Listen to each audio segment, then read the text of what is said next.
Hello everyone, I am Suvrat and today we'll be discussing CodeChef Starters 218.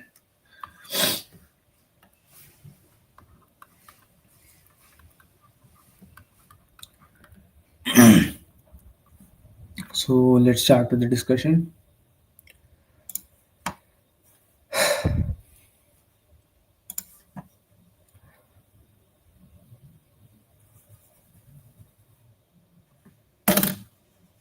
So problem A is stop the count. The chef is participating in an election going up against his enemy anti-chef. There were n voters and their votes are described by a binary string S where S is equal to 1 if and only if the ith voter voted for chef.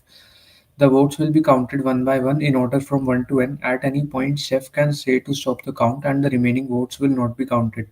Chef wants to win. How many ways are there for chef to win depending on when he says to stop the count? Two ways are said to be distinct if there is some voter whose vote got counted in the first way but not in the second way. Note that a tie is not a win for chef and chef can also say to stop the count after all n votes have been counted. The constraints for this problem are t is less than equal to 100, n is less than equal to 100. So maximum time complexity would be around n square or n square log n.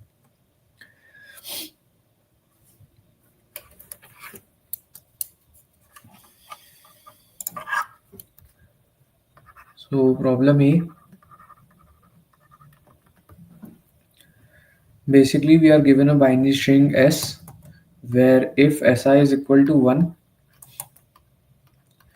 then ith voter votes for chef, and if si is equal to 0, then the ith voter votes for anti-chef. And the chef can basically stop the voting at any I. So we need to find out number of ways the chef can stop the count such that he wins. The number of ways the chef can say to stop the count such that he wins. So chef can stop the count at any moment, comma, find number of ways chef can win the election. So let's see the test cases. The first test case is 111, and the condition for chef winning the election is votes of chef must be strictly greater than votes of anti-chef. As it is mentioned here that the tie is not a win for chef. So the first test case is 111,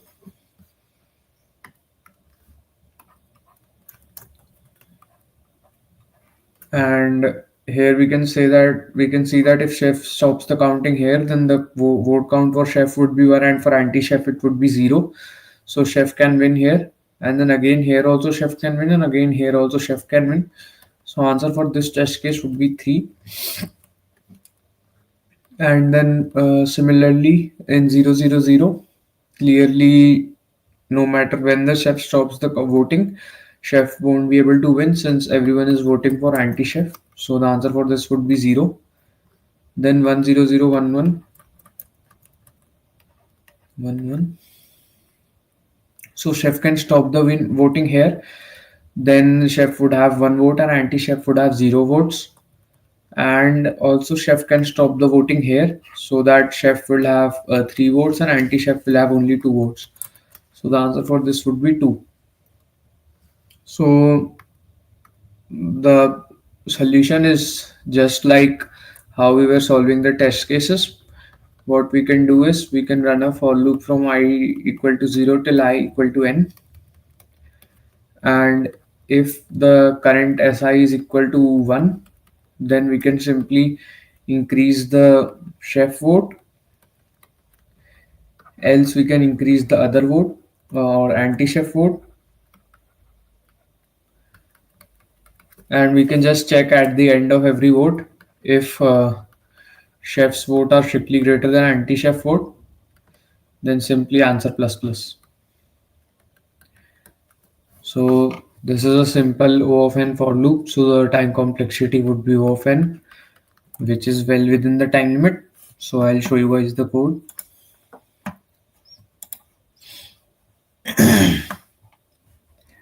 So basically, chef stores the count of votes for chef, other stores the count of votes for anti-chef, and CT will be the answer. So if the ith index is 1, then chef plus plus, else other plus plus.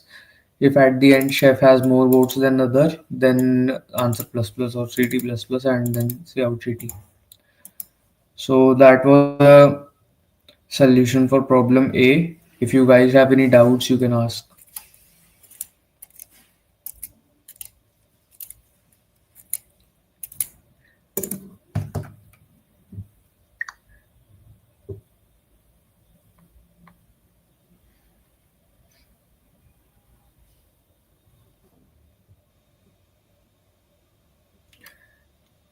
What's the point of ranking if ranks are different in all divisions? I am a beginner at this platform. Why isn't a single global rank assigned for a person? Um, well, I don't know the answer to that. Hello. Okay, so let's move on to the next problem.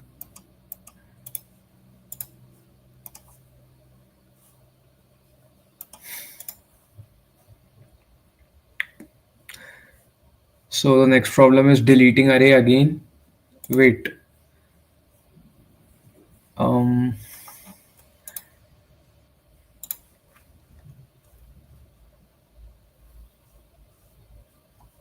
okay.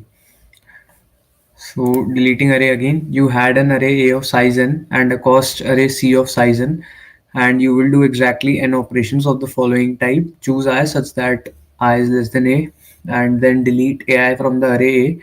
The associated cost of this operation is AI into CI. After each operation, the remaining parts of A are concatenated and reindexed from 1 to A.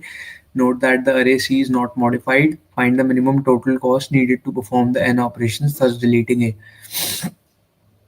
And the constraints are n is again less than equal to 100, t is less than equal to 100, so maximum time complexity would be n square or n square log n. So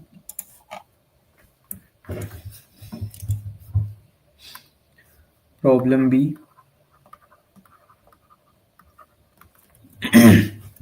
basically we are given an array A and an array C, and we can perform the operations that delete AI from array A, and the cost of this operation is AI into CI. And after this operation, the arrays A1 till AI minus 1 and AI plus 1 till AN would be concatenated and re-indexed. So basically this will become again A1, A2 till AN minus 1. Basically this will become AI, next will become AI plus 1, and this will become AN minus 1. Basically all the elements after the ith element will shift one index towards left. And the cost of this operation is AI into CI, and we need to find the minimum cost of deleting the whole array.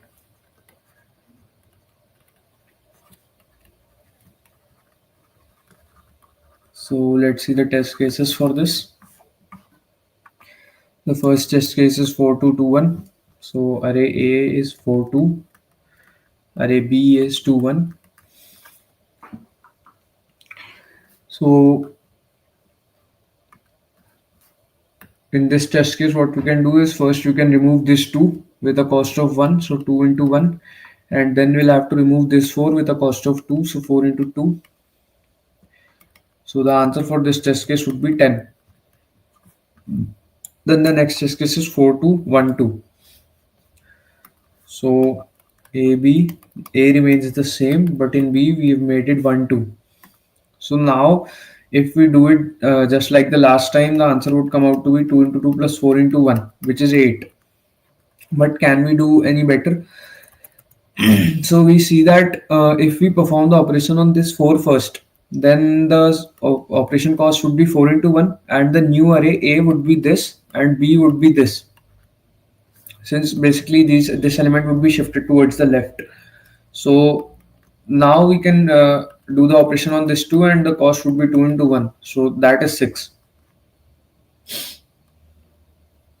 So basically what we can do is we can actually observe from this test case for a general test case like this. Let's say that there are some numbers a1, a2, a3, and there is a 1 here, and rest are all are greater than 1. All are greater than 1 from 2 till n index. So what we can do is, first we can apply operation on this, then on this, then on this, and then on this. So if we do the operations like this, the cost would be a1 plus a2 till an, which would be the minimum cost, since if we have used any other coefficient in B, actually this array is C, I think. Yep, the array C, but anyways, let's just call it B. So the cost will look like this. And had we used any other coefficient, had we used any other index from this array, then the cost would be obviously greater than this, because 1 is like the minimum of all these. So it's better if we use the coefficient 1 with all of them. So this is one observation. Now let's see the next test case, 1 1 1 1 1. So A is 1 1 1 1 1 and B is 10 4 7 5 3. So again we can see that the last element, this is like the minimum of the whole array. So the best coefficient for this last element would be this only, because this is the minimum of whole array. So let's just remove this and add the score 1 into 3, add the cost 1 into 3. Then we see that the next is 5 and the next is 7, and after that we have a 4. So what we can do is, since we see that 4 is a minimum of these 3, so what we can do is we can apply the operation with cost of 4 on these 3 elements. So the score will look like 4 plus 4 plus 4. So instead of using this 7 or this 5, what we can do is first apply the operation on this one, then this one would have shifted here, and again we can use this 4 to apply the operation on this one, and then this one would have shifted here, and then again we can use this 4 to apply the operation on this one. So the cost would come out to be 4 plus 4 plus 4. And then for this one we have this choice only. So basically the score answer for this would be 12 plus 10 22 plus 3 25. So what I'm trying to say is that let's say that A array is something like a1, a2, a3, and there is some element ai, and in the end there is an, and the B array is like b1, b2, b3, and then bn. So let's say, this AI we can use from B1 to BI. We can use any of these candidate. We can use any of these elements to remove this AI. Because let's say we want to use this B1. So then obviously if we want to use this B1 and if we are trying to minimize the total score, then this B1 would have been the minimum of all this, right? So if B1 is the minimum of all this, what we can do is we can simply remove every element starting from A1 using this B1. So first we'll remove this A1, then A2, then A3, and at some point we will remove this AI also. And let's say that B1 was not the minimum, actually B3 was the minimum. And now we want to use B3 to remove this AI. So since B3 is the minimum, then what we can do is we can remove this A3 and all the further elements using this B3. And at some point this AI will also get removed with this B3. So obviously removing all these elements with this B3 is also optimal, because an element can only be removed by coefficients which are behind, or which have an index less than or equal to that element's index. So since b3 is the minimum of all these, then b3 would have been the minimum of these three also. So it is the most optimal way to remove this a3 is also using b3. So we can just use b3 for all of these, and that would be the optimal strategy. So let me write this formally. We can we know a way actually we know a way to use any bk less than or equal bk where k less than or equal to I to remove ai with score with cost ai into bk. So what we can do is we can just start removing elements from ak plus 1 ak plus 2 and using this bk, and that way we'll be able to remove ai with this cost. So what we can do is we can just determine what is the so the best so the best way would be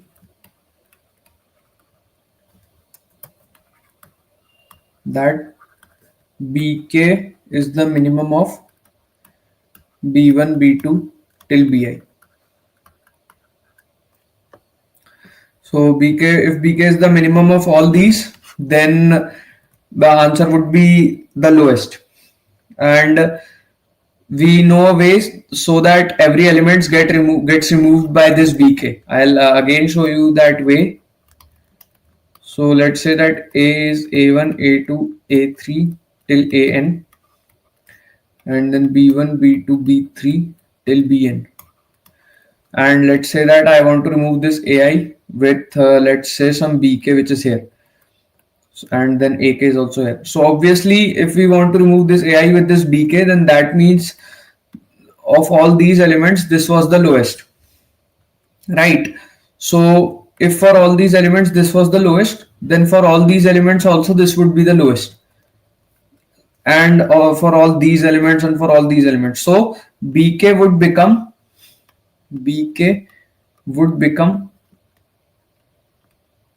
best candidate for ak plus 1 till ai. Since bk is the minimum of this array, then bk would become the best candidate for all of these. So what we can do is we can just remove all of these using this bk, and then subsequently after this we'll just get a new problem which is a1 a2 till some am, and the array b will remain the same, b1 b2 till bn. So that's it. So what we can do is we can create this array in O of n. So we can name this array P, where P of I is simply minimum of P of I minus 1 and B of I. So since P of I minus 1 was the minimum of B1, B2 till Bi minus 1, then P of I will become the minimum of B1, B2 till Bi. So we can just use this transition to calculate this minimum array, and the answer would simply be summation of ai into pi, and this will be calculated in O of n, this will be calculated in O of n. So I'll show you guys the code.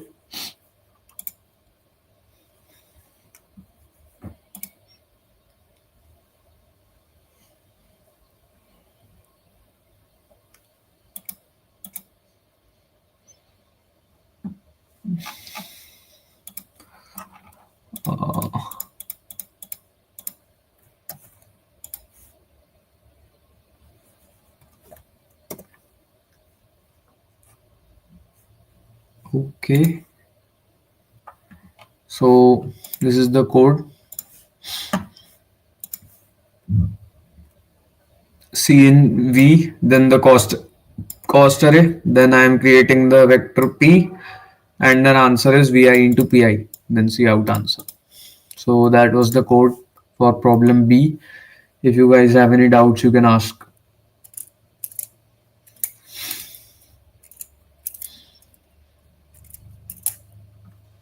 Hello, show is again.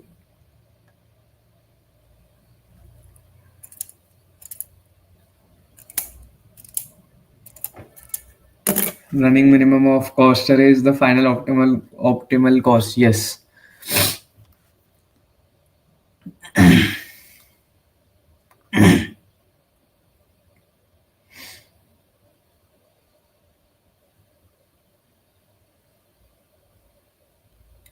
So I think you guys don't have any doubts. So let's move on with the discussion. Problem C. So the problem C is counting optimal arrays. For an array A of size n, define f of A as summation of I equal to 1 till n minus 1 AIs or AI plus 1, that is AI, A1s or A2 plus A2s or A3 till A n minus 1s or AN. Here XOR represents the bitwise XOR operator. F of A is defined as 0 when n equals to 1. Given integers n and m, consider the arrays A satisfying size of A is equal to n and 0 less than equal to AI less than equal to m. Let S denote the maximum possible value of f of A. Then find the number of arrays A satisfying the constraint such that f of A is equal to S modulo this. So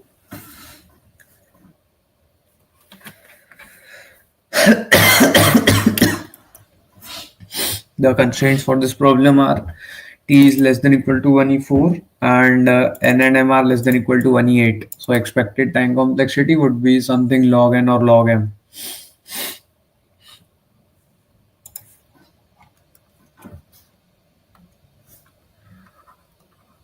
Problem C. So in this problem, we are given a function f of a, which is defined as f of a is equal to summation of I equal to 1 till n minus 1 ai XOR ai plus 1, which is nothing but a1 XOR a2 plus a2 XOR a3 plus a3 XOR a4 and so on till an minus 1 XOR an. So what we need to do is, we are given that the size of A is equal to n and all the elements, I think, from 0 to m, right? Yeah. So all the elements of A are from 0 to m, and under this constraint we need to find the maximum, we need to find the number of array A's, number of different array A such that f of A is maximum possible, is maximum that is possible.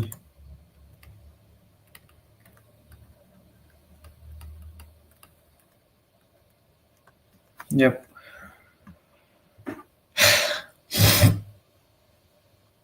So let's see the test case also. We are given that if size of A is equal to 1, then f of A is 0. We are also given this. So let's see the test cases. So the first test case, since n is equal to m and m is still 6, so n is equal to 1 and m is 6, so the size of array is 1 and each element of the array is still 6.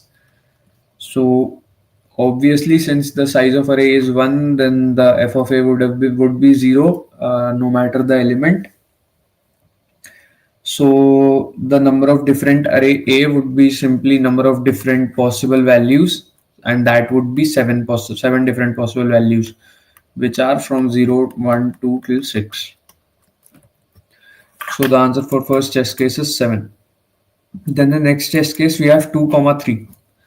So n is equal to 1, m is equal to 3, n is equal to 2, m is equal to 3. We just 2, 3. So we have two indexes, and we are given that AI is from 0 to 3. So the candidates for AI are 0, 1, 2, and 3, and the answer is simply A1s or A2. So which pair will give the maximum XOR? So 0 XOR 1 would be 1, 0 XOR 2 would be 2, 0 XOR 3 would be 3, 1 XOR 2 would be 3, and 1 XOR 3 would be again 3, 2, and 2 XOR 3 would be 1. So I think the maximum XOR would be 3, which is 0 XOR 3 and 1 XOR 2. So maximum XOR was equal to 3, which had the pair 0, 3 and 1, 2. So the arrays would be 0, 3, 1, 2 and 3, 0, 2, 1. So the answer for this test case was 4. So let's focus on why the maximum XOR was 3. So maximum XOR came out to be 3. Let's analyze this a bit more. So 3's bit representation is 1, 1. Right, and this is the lowest bit and this is the most significant bit. So 3 is represented as 1, 1, and we can see that in this array, in under this constraint, AI will have a maximum of 2 bits only. Since the largest number, which is 3, has just 2 bits, so AI will have a maximum of 2 bits. Maximum of 2 bits. And we see that XOR of numbers will never be able to give us a value greater than which has more than 2 bits. So XOR of any two numbers won't give value which has greater than 2 bits, which is obvious because the maximum number of bits the highest number has is 2 bits. So if we XOR any two numbers in this range, then the maximum number that we can get would have less than or equal to 2 bits, right? So again, let's consider that the the number has 2 bits, then the maximum possible number theoretically would be this, right? Since both the bits are 1 and we cannot have a third bit, since the numbers are constrained till 2 bits only, so we will just have 2 bits in the XOR, and if both the bits are 1, then that would be the maximum possible XOR. So what we can say is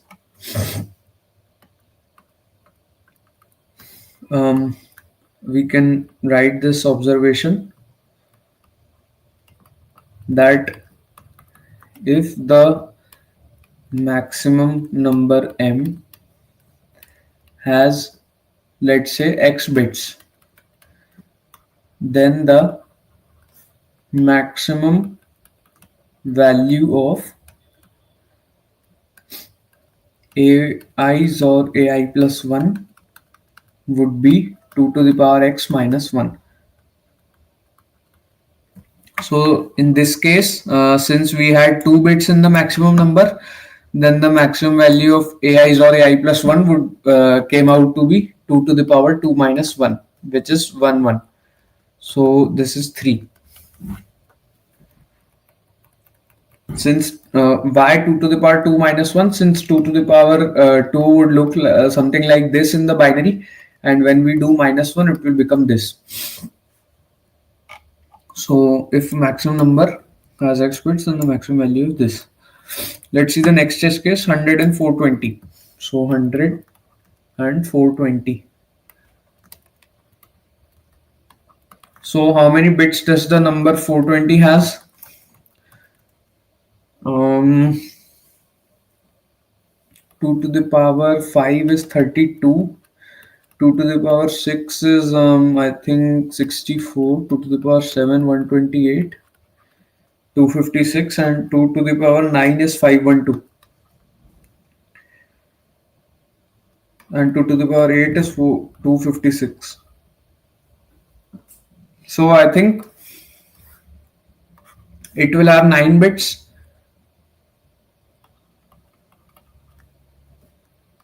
M will have 9 bits. Since 2 to the power 8 is 256, then the numbers from 256 till 420 will have this 2 to the power 8th bit as 1. 2 to the power 7, 6, 5, 4, 3, 2, 1 and 0. So 1, 2, 3, 4, 5, 6, 7, 8, 9, N. Wait a minute. Okay. 9.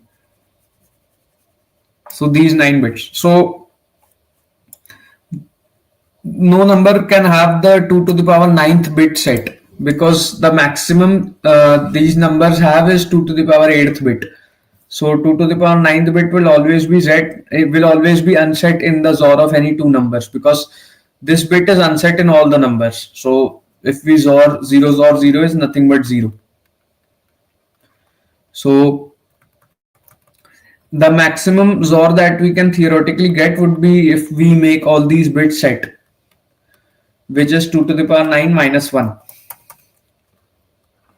So now we need to figure out that, since we need to count the arrays which have the maximum possible value of f of a, right? So f of a was nothing but a0 XOR a1, and then, sorry, let's just do this one based only. a1 XOR a2, then a2 XOR a3 up till an minus 1 XOR an.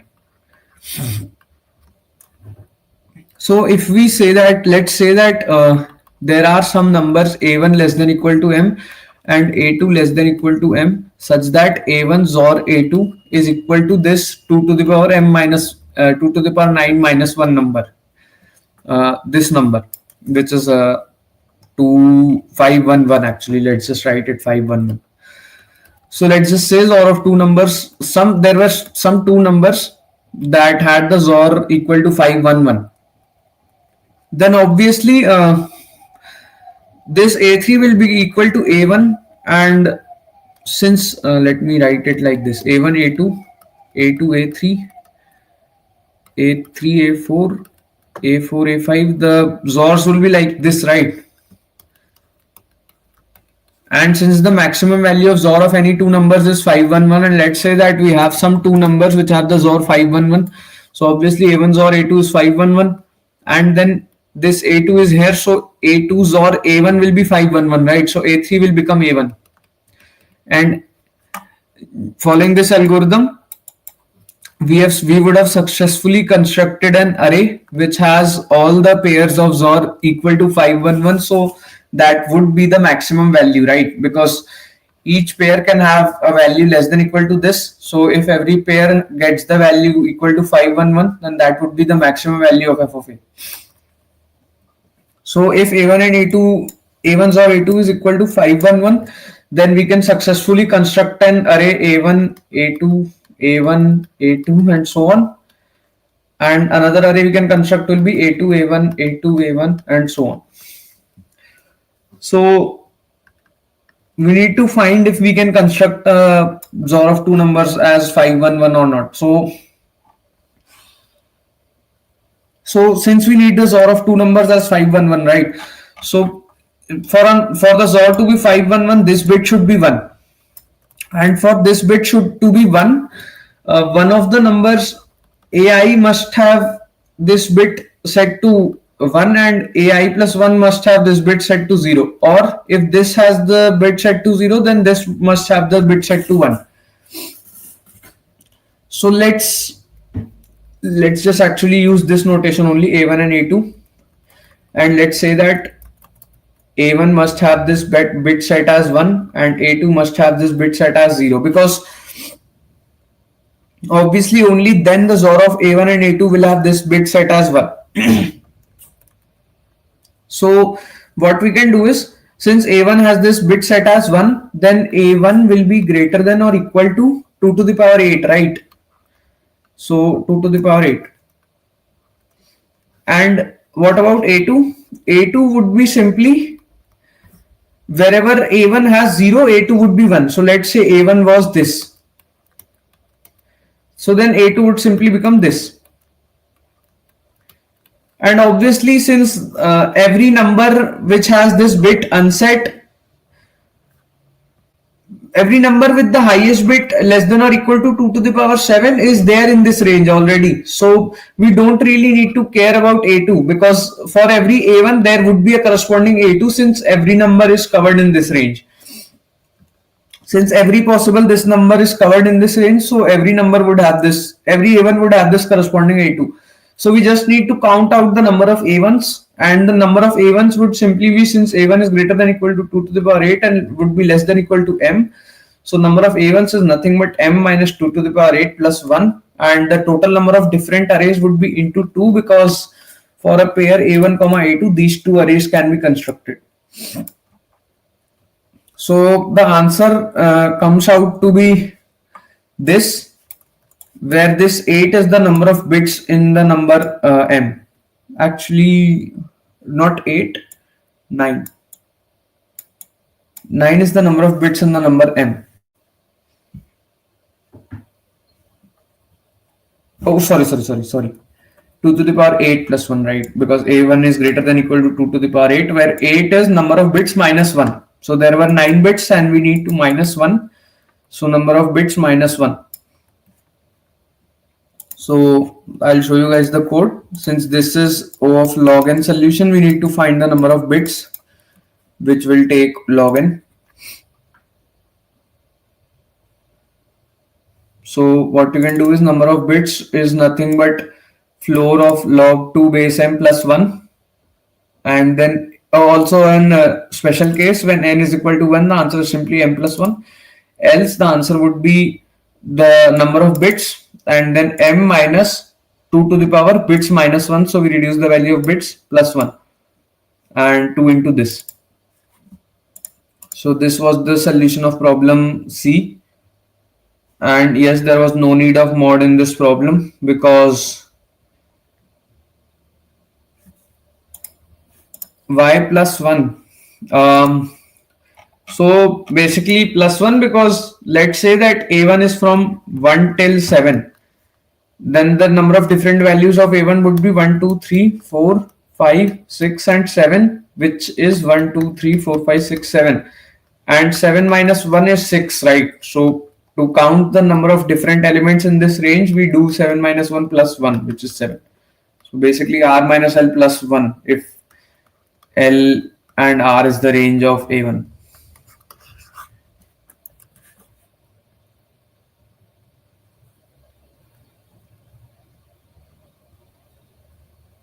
Bhaiya, can you please explain how? Okay, so did you get this observation? The maximum possible m minus 2 to the power bit plus 1. Did you get this observation? That the maximum is 2 to the power x minus 1?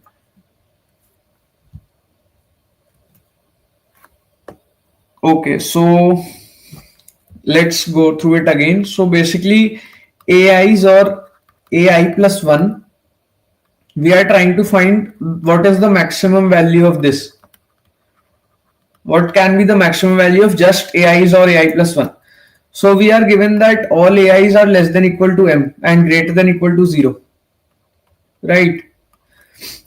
So less than equal to m and greater than equal to 0. So let's say that m looked something like this in its binary representation. So all the so AI can attain a value which is always less than or equal to m, right? So AI can never have this bit as 1. If m had this bit as 0, the highest bit was this, right? So AI cannot have a bit 1 here. So this bit would be always 0 in every AI. So the maximum that you can have for XOR of AIs or AI plus 1 would be this,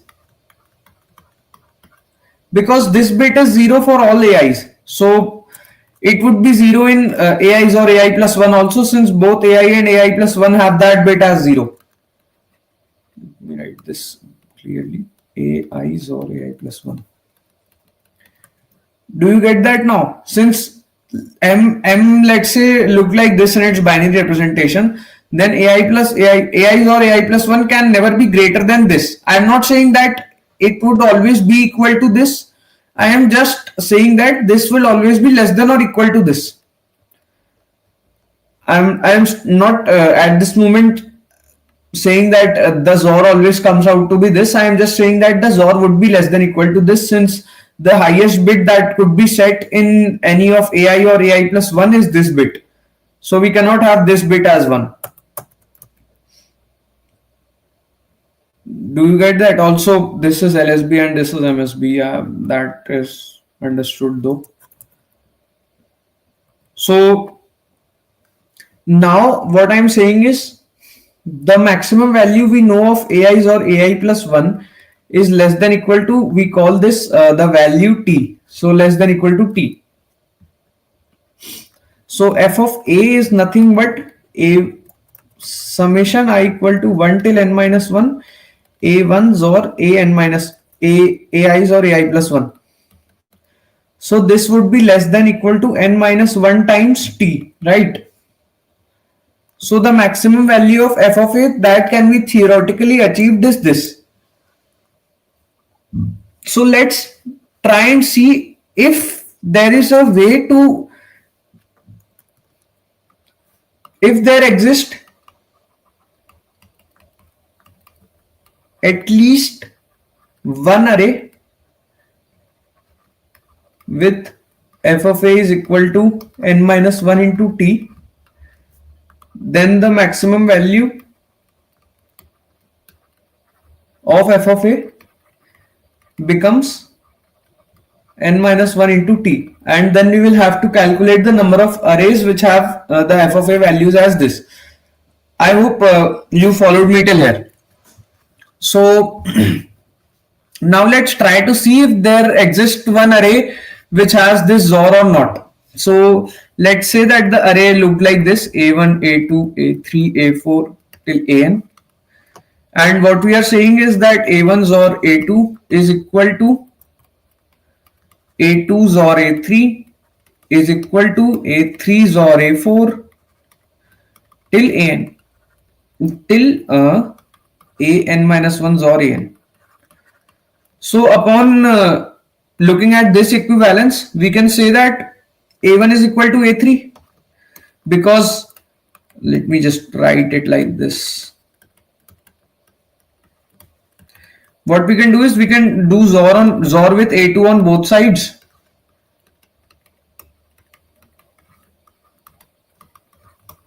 And then these two will cancel out, and we can see that a1 is equal to a3. So similarly, we can see that a1 is equal to a3 is equal to a5 is equal to a7 and so on, and a2 is equal to a4 is equal to a6 and so on. So if we find a pair a1 XOR a2 which is equal to n minus 1, so if we, which is equal to t, if we find a pair a1 comma a2 such that a1 XOR a2 is equal to t, then the arrays corresponding would be a1 a2 a1 a2 and so on, or a2 a1 a2 a1 or so on. Did you get this?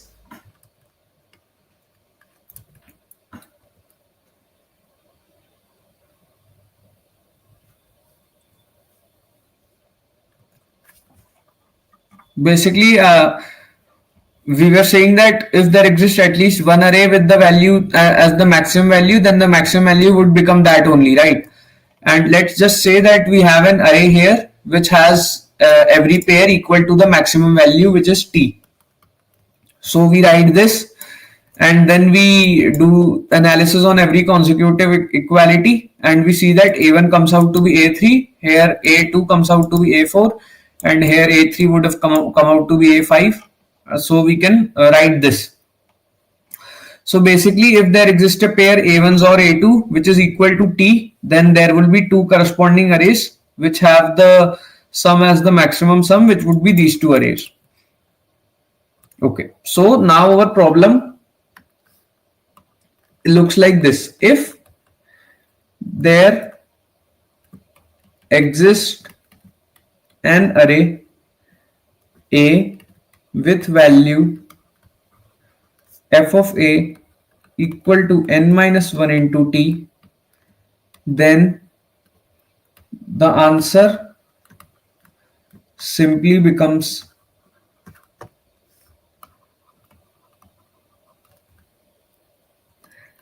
number of pairs a1 comma a2 such that a1s or a2 is equal to 2t.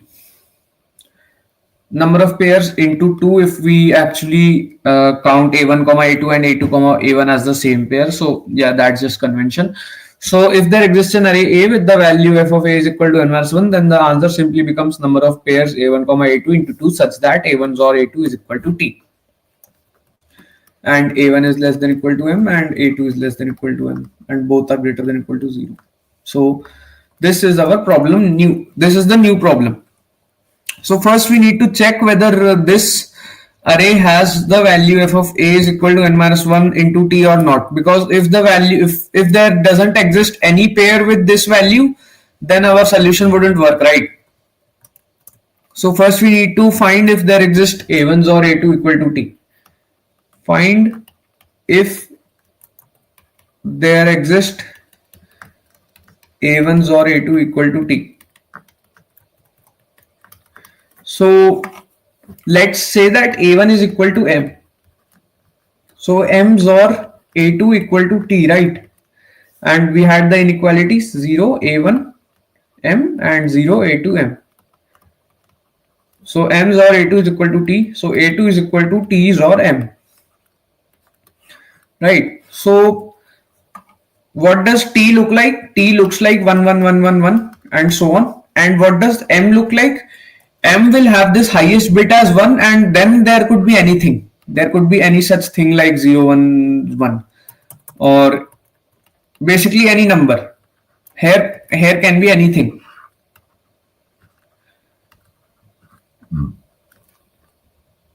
So A2 will look like 0 and then anything.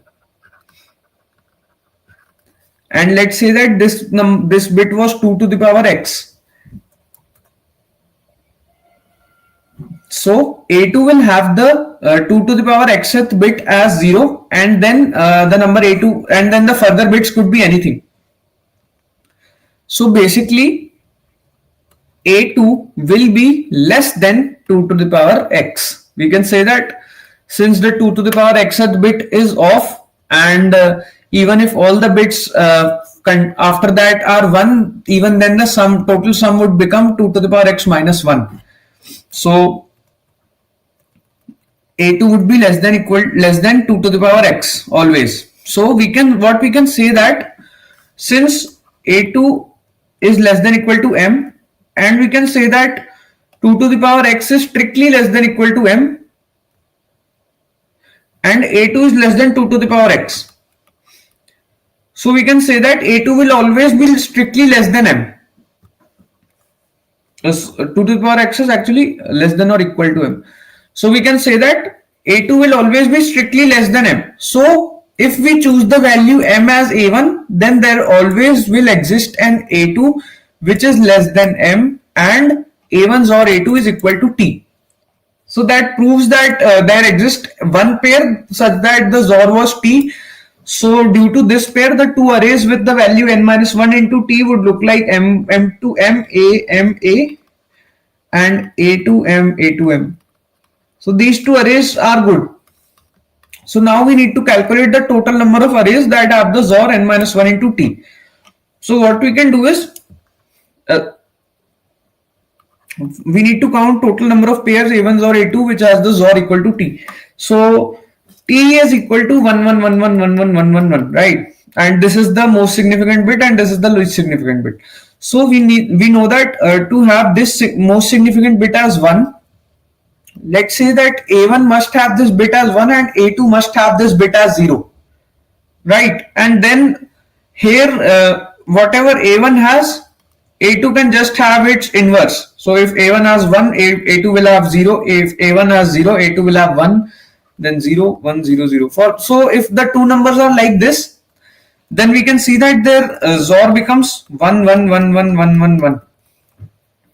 So what this tells us is, also since A2 has this bit as 0, right? So A2 is less than 2 to the power x. So for any A1, there will always exist at A2 which is less than 2 to the power x, which is actually less than equal to m. So A2s are always less than equal to m. So we just need to count the number of A1 such that it has this bit as 1. So the number of A1s which has this bit as 1 would be A1 which are equal to 2 to the power whatever 2 to the power x this is. So 2 to the power x, and since we have so these numbers will definitely have this bit as 1, and we have this equality that A1 is less than equal to m. So all the numbers from 2 to the power x till m will have this bit as 1. So number of A1 having 2 to the power x bit as 1 equal to m minus 2 to the power x plus 1. And for every corresponding A1 there will exist a A2 which is less than equal to m, so there is no problem. So for every A1 there will exist an A2, so the overall answer will become m minus 2 to the power x plus 1 into 2. So did you understand now?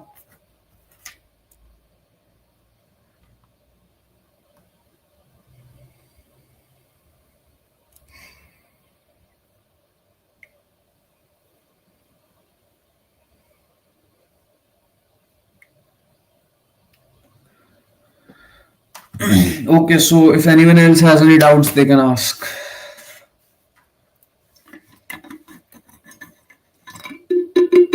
Yeah, no problem.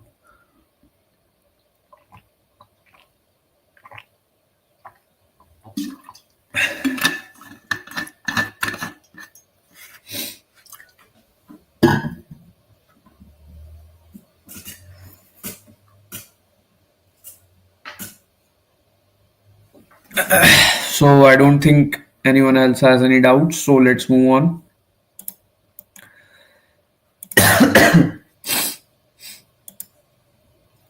So the next problem is Collatz conjecture.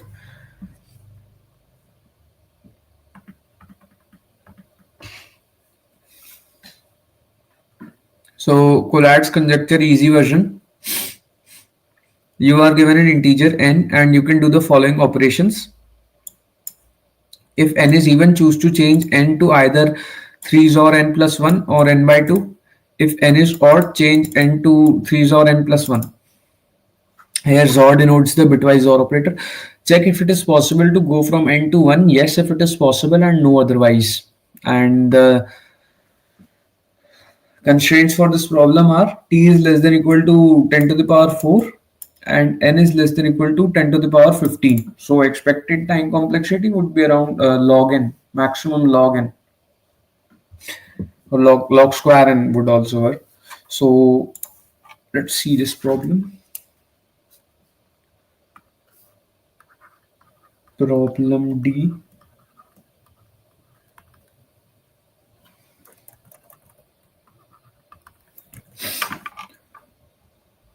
So if n is even,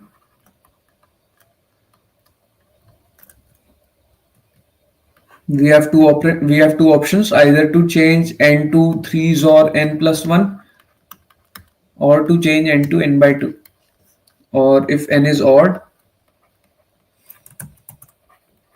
we can change it to only 3 XOR n plus 1.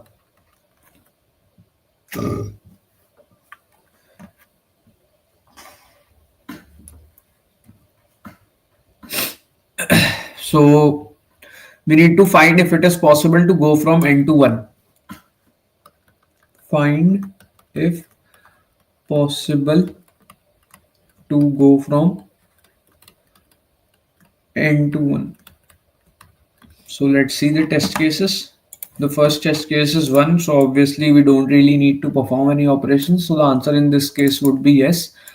The second test case is 2. We can just use this operation and we will get to 1. The next is 3. So let's see that. So 3, since n is odd, then we'll have to perform this operation only. So XOR 3 XOR 3 would be 0, and then plus 1 it will become 1. So again it is possible in case of 3. In case of 4, again we can just divide by 2 times. So the answer is yes. In case of 5, let's see that 1 0 1. So we'll have to perform this operation. So 5 XOR 3 would be 1 1 and 0, and then plus 1 it will be 1 1 and 1. Then again it is odd. So again if we try to XOR with 3, it will become 1 0 0, and then plus 1 it will become 1 0 1. So we started with 1 0 1 and we are again back to 1 0 1. So actually this will not work. So this will just endlessly keep on doing this. So the XOR will never go to 1. So we can actually, this is a very good observation for this problem. Observation is that when we try to XOR 0 1 with 1 1, it becomes 1 0, and when we add 1 it becomes 1 1, and then when we XOR 1 1 with 1 1 it becomes 0 0, and then we add 1 it becomes 0 1. So basically if the last two, and there is no carry, you can see that in this step this is XOR, so there will be no carry, and in this step there is no carry, and again in this addition also there is no carry. So the bits after this will remain the same. Bits after this will remain the same only. Only the last two bits from 0 1 becomes 1 1, and if they were 1 1 they become 0 1. So what we can say is these are the cases when the number are odd, right? Because the last bit is 1. This 0th bit is 1, so they are the cases when the number is odd. So if the number is odd and the last two bits are 0 1, then after performing the operation the last two bits will become 1 1, and if the number is odd and the last two bits are 1 1, then after performing the operation the last two bits will become 1 1 0 1. So we can see that we'll be stuck in an infinite loop, and will never be able to reach 1 if there are some bits here, because these, if there is a 1 somewhere here, then that 1 will never ever change, so the value will never go to 1. But there is one exception. If the number is 1 1 only, then we can just do this and we'll get 0 1, which is the case of 3. As we saw, 3 was the answer was yes, because since all of the bits here are 0, right? So after performing the operation we'll get to 0 1. But if there was one single bit that was not 0, then we never be able to go to 1. So we can say that for all odd numbers except 1 and 3, the answer is no. So we can make this observation. So now what's left is even numbers. Okay. So the next is after 5 we've got 6. So 6 is 1 1 0. I think 1 2 4. Yep. So what we can do is we can clearly see that after performing the divide by 2 operation, this becomes 1 1, and which is nothing but 3, for which the answer is yes. So the answer for 6 is also yes. So the answer for 6 is yes. Then the answer for 7 is no, because odd numbers the answer is no. For 8, yes. So for 8 1 0 0, we can just divide by 2 3 times and we'll get to 1. Then for 9 again no, and then for 10 it is no, which is, let's see why. So 10 is 8 plus 2. So 8 and then 2. So this is 10. So currently we have two choices. What choices we have? We can either 3's or 10 plus 1, or we can just 10 by 2, which is 5. So obviously doing 10 by 2 is not good, because doing 10 by 2 will make this odd. So doing 10 by 2 will not do us any good. So this is out of the question. Now let's look at this operation.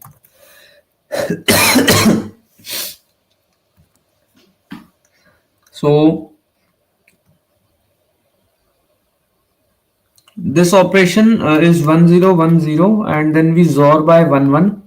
So this becomes 10 and 01, and then we add 1. So this becomes 1010. So basically, from where we started, this basically does no change. And we are not able to perform this operations because that makes the number 5, which is not a good number, and the answer will be no for that. And if we perform this operation, we just get back to where we started from. So the answer for this 10 will be no. So what two observations we can make from this is: observation number 1, if n by 2 is odd, then the answer is no. So when is n by 2 odd? When the last two bits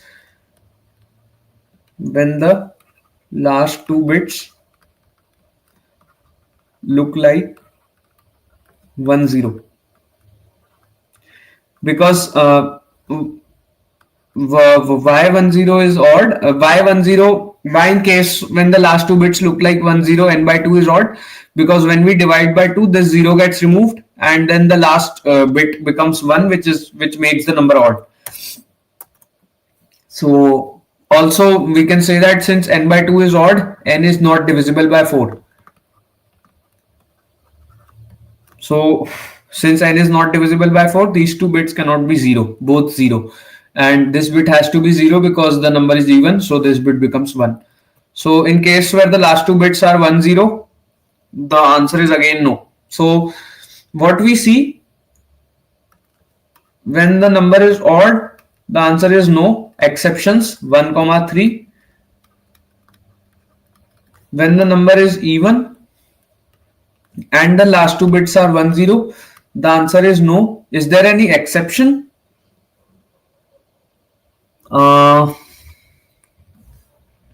We saw one exception, right?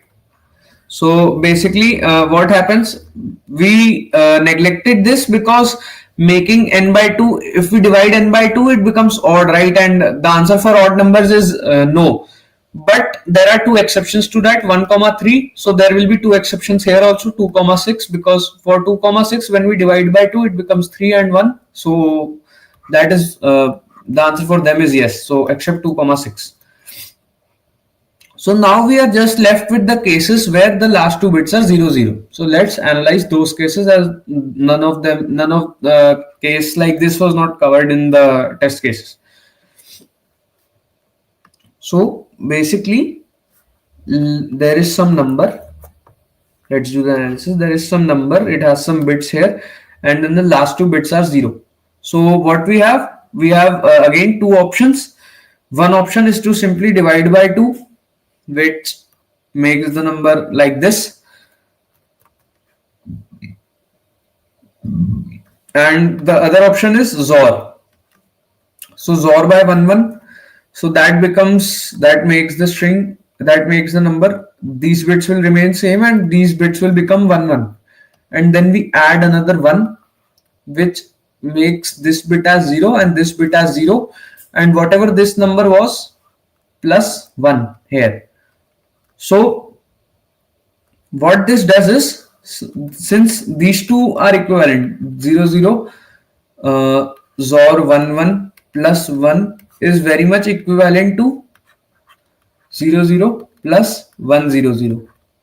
We saw it here. Since after the XOR, this becomes like this, and when we add 1, it just becomes, again these two bit becomes 0, and we have a carry of 1. So we can just represent it like this. So this is nothing but adding 4. So in case of even number with the last two bits being 0, we have two options. We can add 0, add 4, or we can divide by 2.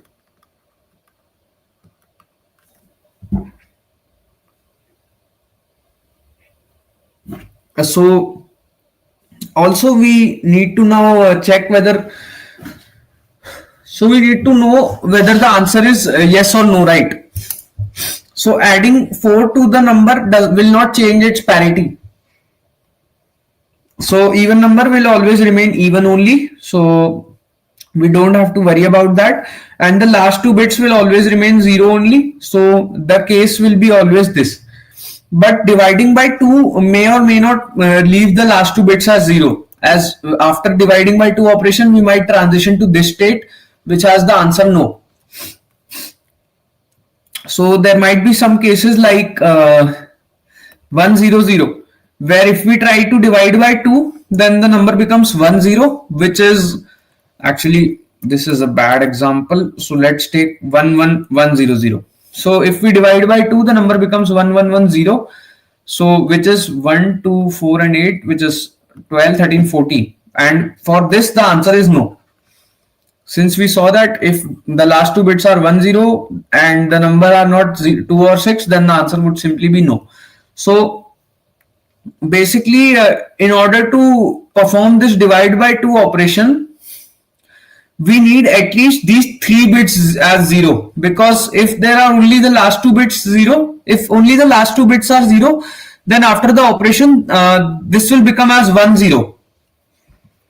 which is not allowed except in cases of 2, 6.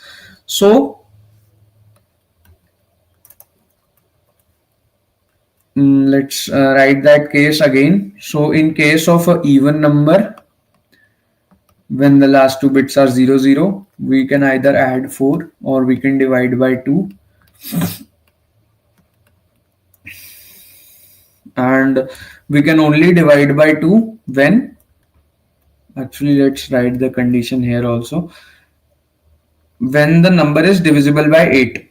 Okay, let's, only when n percentage 8 is 0. Because if the number is not divisible by 8, then that means the number looks like this, 100. And if the number was divisible by 8, then that means the number looked like this, 000, and then some bits here. So if the number was not divisible by 8 and if we divide it by 2, then the last two bits become 10, and for which the answer would be no, except in the cases of 2 and 6.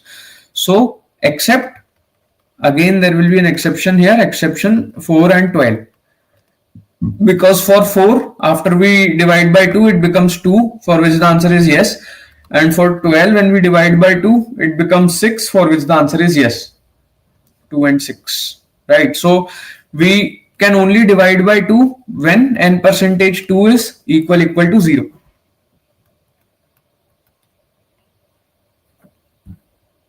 So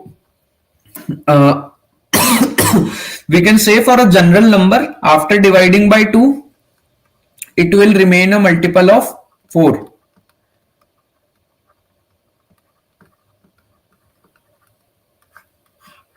Since the last two bits will always remain 0 only. And then what we can do is, basically, if the number is not a multiple of 8 and a multiple of 4, we can simply add another 4 to that, and now it will become a multiple of 8, and we can again divide it by 2. So what I'm saying is, if a number is multiple of 4, let's say we have a number n which is a multiple of 4 and not a multiple of 8. So obviously n would look something like 4 into some t, right? And n modulo 8, since this is not 0, so n modulo 8 would be 4 only. because n must look like let me just actually n must look like 8t plus 4. Only then n will be not a multiple of 8 uh, and will be a multiple of 4, because there is now a remainder of 4 when divided by 8 and a remainder of 0 when divided by 4. So n will look like this, and so basically n plus 4 will be always divisible by 8. So n plus 4 is nothing but 80 plus 8.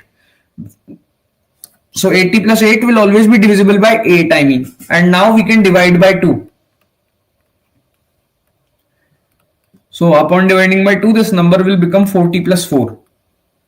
And initially it was 80 plus 4, and then it has become 40 plus 4. So we have basically found a way to always reduce this number when it is a multiple of 4 and not a multiple of 8. So, and when n is a multiple of 8,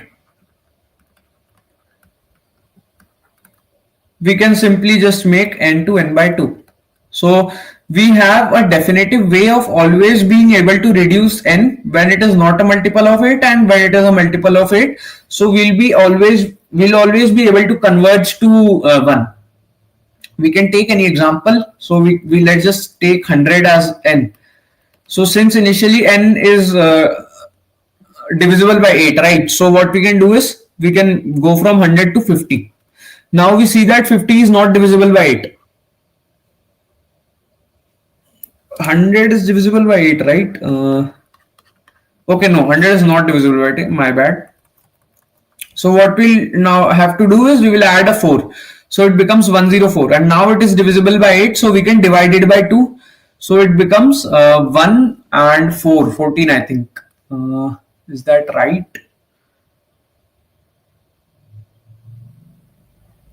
No. 13. 104 upon 8. 1 and 24, 13. So n becomes 13 now, which is odd. But 40 plus 4 should be even, right?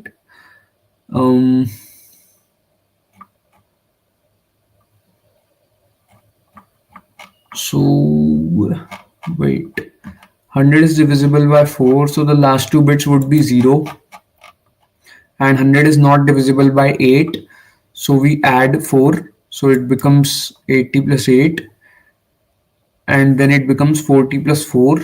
So wait, what?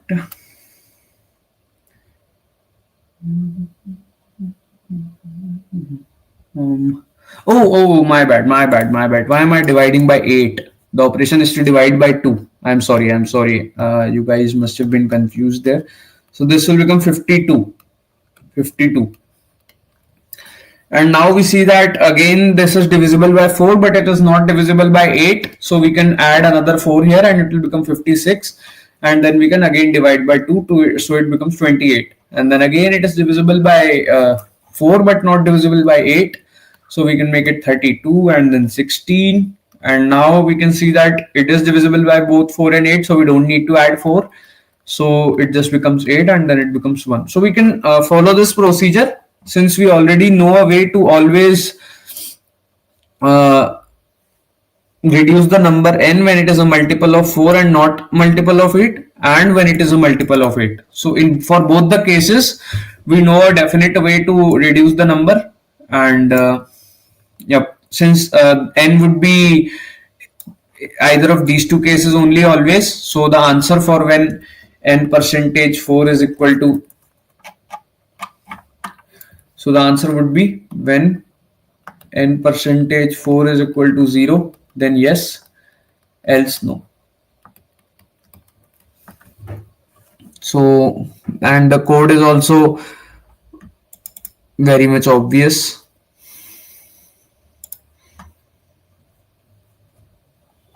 Yep. So these are actually some of the exceptions. So I just hard coded the values for n less than equal to 10, else this. So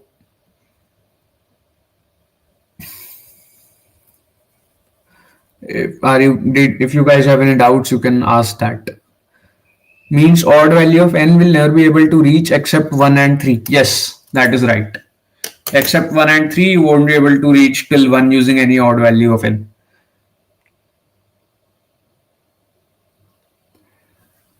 We'll be discussing hard one in just a minute. After all the observations we made in the easy one, the hard one won't be that difficult.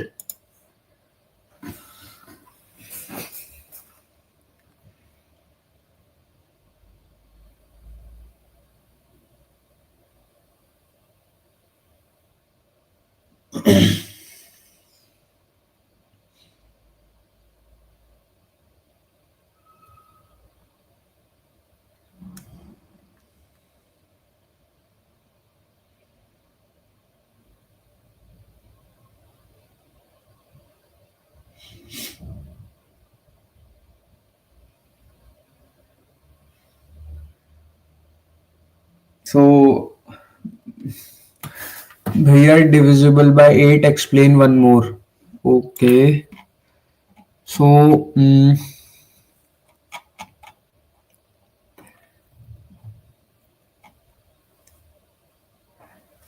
so I think you got till here, right? That when odd, the number is odd, the answer is no. When the number is even and the last two bits are 1 and 0, then the answer is no. And we are analyzing the case where the last two bits are 0, 0, right? So you got till here, right?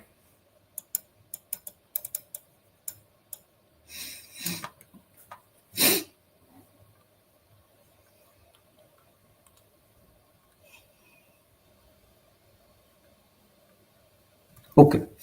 So let me clear the screen and let's just focus on that case. So we are focusing on even numbers when the last two bits are 0. So first of all, when the last two bits are 0, then the even number is a multiple of 4. Because the last two bits are 0, then the even number is a multiple of 4 since it only contains 2 to the power 2 and higher degrees. So it is a multiple of 4. So there will be two cases, right? A case where this bit is 0 and a case where this bit is 1.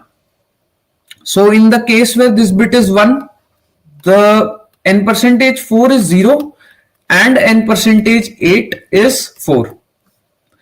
And the case where this bit is 0, then both n percentage 8 is 0 and n percentage 4 is 0.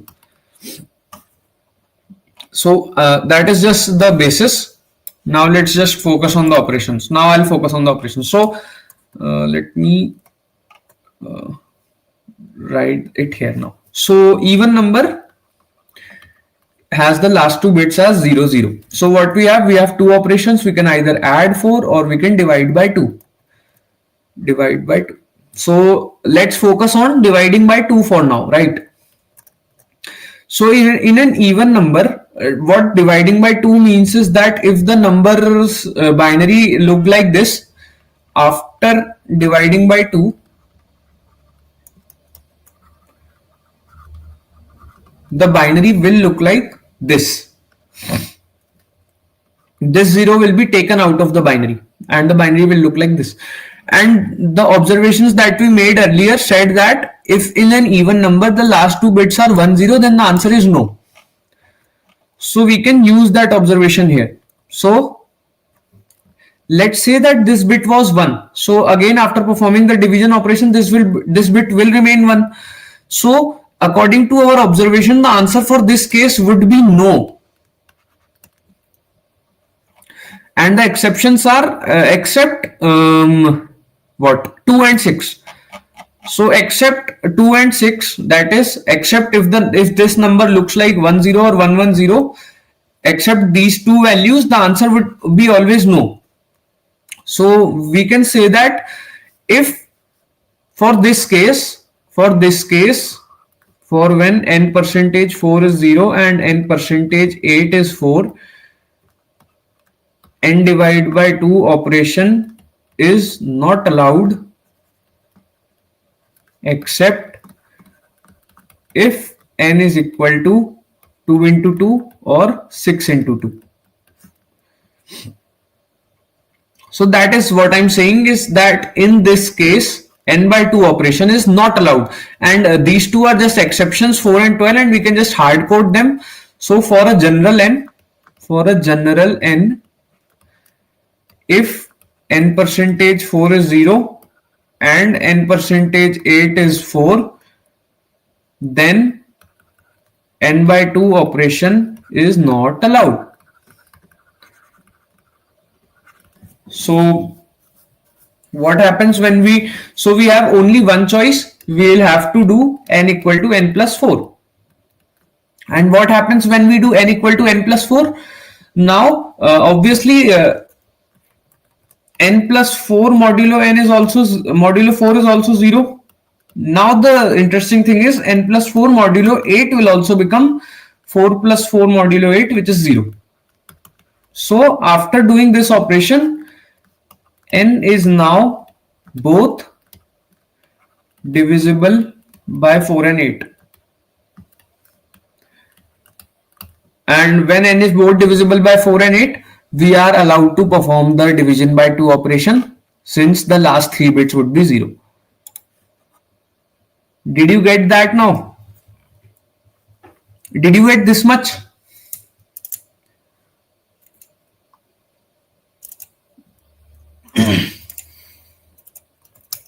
Just tell me if you got the case that if n is not divisible by 8, then we are not allowed to perform the division by 2 operation. Just tell me if you got that. Okay. So now we can say that if a number is even and the last 2 bits are 0, then we can perform the plus 4 operation anytime, and the other cases we can perform the operation divide by 2 only when n percentage 8 is 0. So this is our final thing. So let's say that we start with an n even number, and let's say that n is a multiple of 8. So we know that obviously I know that we can still perform the n plus 4 operation, but we know that we can perform the n by 2 operation. So let's just say that we'll if n is a multiple of 8, we have a way so that n becomes smaller. We have a way to divide n by 2 so that n now becomes smaller. And now let's say that n is some 80 plus 4, which is not a multiple of 8 but a multiple of 4. So in this case, we have only one option, that we need to add 4, because we cannot now divide by 2. So what happens when we add 4?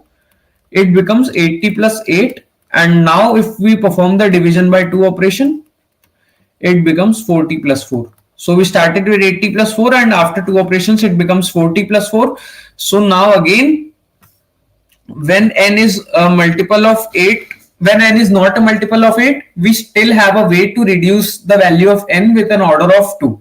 So again, that is fine. So when n is a multiple of 8 and when n is not a multiple of 8, in both cases we have a way to reduce the value of n. So basically, when n percentage 4 is 0, we can always reduce the value of n. And because of this, we will be able to reach 1 every time. So also we looked at this example of 100. We started with 100, and since this is not a multiple of 8, we did a plus 4. Then this was a multiple of 8, so we did a divide by 2. Then again a plus 4, then divide by 2. Then again a plus 4, then divide by 2, then divide by 2, then divide by 2, 2, and 2. So that's how it looked. Basically, whenever the number was not a divisible of, when not divisible by 8, we just add 4 and then it becomes a divisible by 8. So we can just keep following this process and always reach 1. So now did you understand why if n is a multiple of 4, the answer is yes?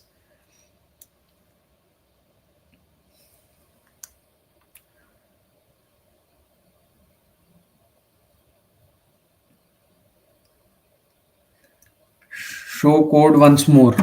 Code is basically for small values, I just hard coded the answer, and for larger values, I'm just doing this.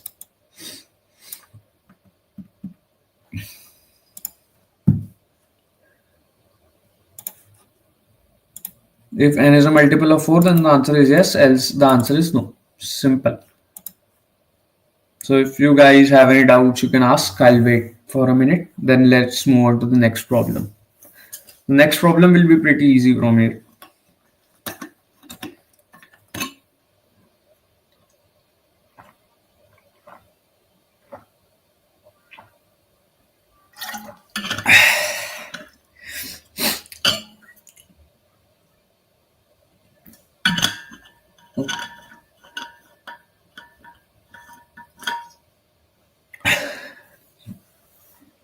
I am stuck on even parity for n in contest. Now I will get it. So yeah, it happens sometimes, but you can absolve the question now. Okay, so let's move on to the hard problem.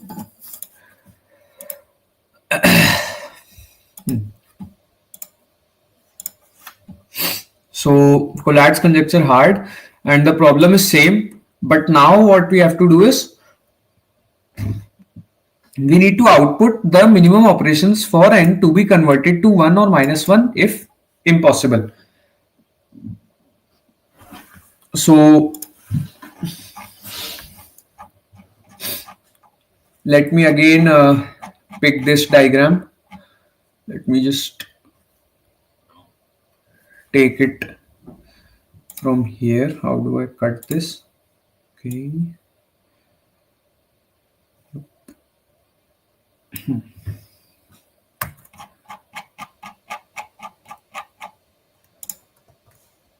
Okay. So in cases of even with 0 0 and when even 0 1, answer is no, except what were the exceptions? I think 2 and 6. And when odd, answer is no, except 1 and 3. Okay. So we know this rule, right? So let's say we have a number n. So there will be two cases. So except the let's not talk about the exceptions. We'll just talk about the general cases. So n for n, and the answer will only be yes if the last two bits are 0 0 in the general case. So there will be two cases again, just as we discussed. One where n percentage 8 will be 0, and one when n percentage 8 will not be 0, will be equal to 4 to be more precise. So in this case, this option is not possible, so we'll have to pick this option only. So we'll always go with the +4 thing. So now the only case remains that what do we do here? What do we do when n percentage 8 is 0? What do we do in this case? We have to think about that, because now there are two options. We can either do +4 or we can do by 2. We have two options, right?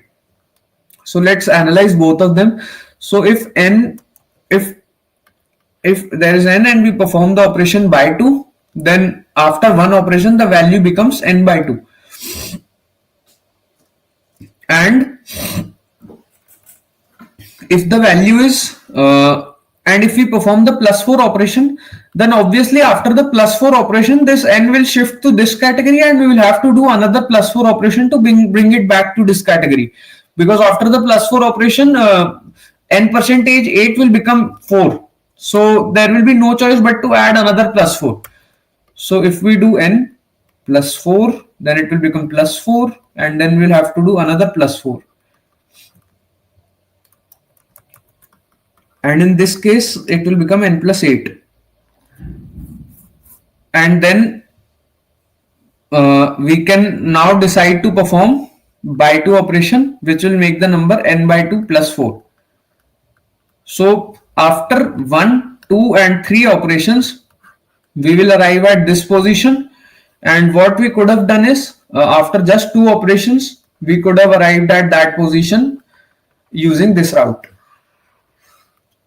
And also we will every time arrive at this position only if we start with n not n, if we do this plus 4, because we will have to do another plus 4 again, and then we will just return to the case where n is a multiple of 8, and then we will again face two choices, either plus 4 or by 2, and if we decide to do a by 2, then we will be reaching in 3 operations till n by 2 plus 4, which we could have reached in 2 operations using this staircase. And but if we again decide to do plus 4, then we will have to do another plus 4 and it will reach n plus 16, which if, and now if we decide to do the by 2 operation, then it will become n by 2 plus 8, which would have taken 1 2 3 4 and 5 operations, I think.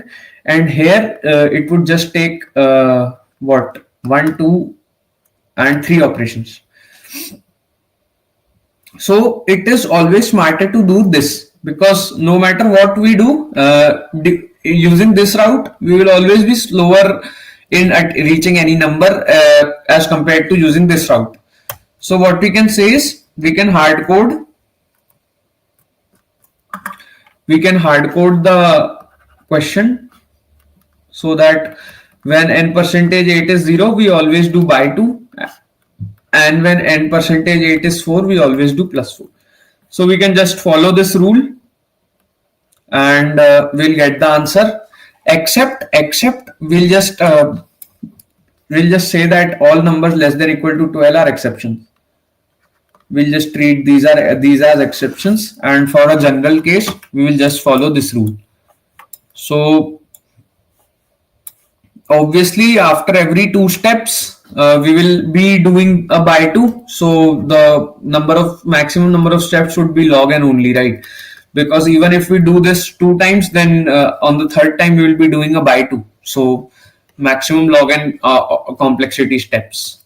So if we just follow this, we will reach 1 in a maximum of log n steps. So I'll show you guys the code.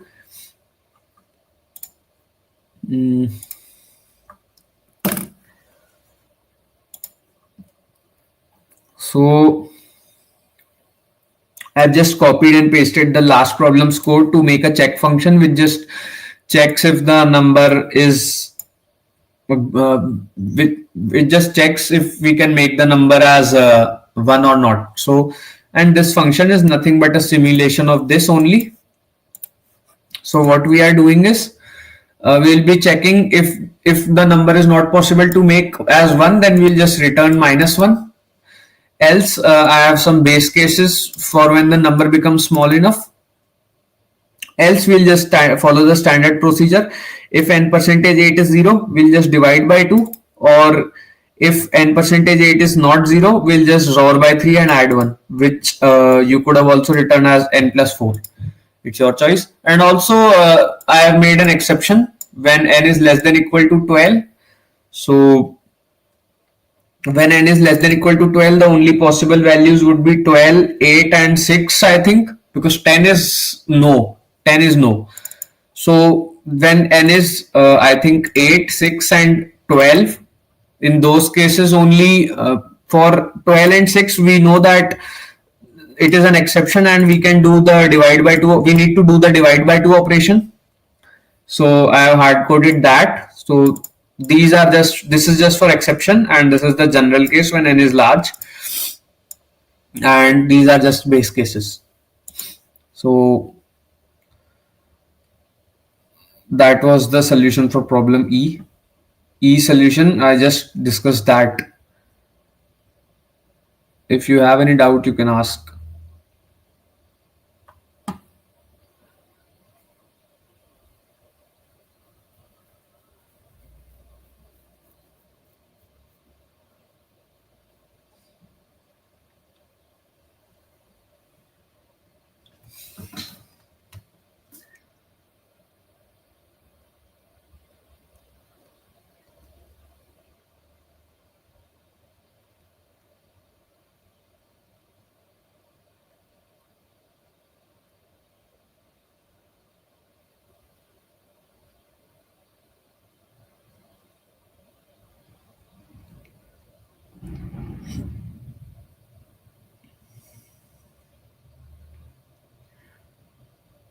So I'll wait another minute. Hey, great work, Suvrat. I love your expressions. Keep it up. Thanks, bro.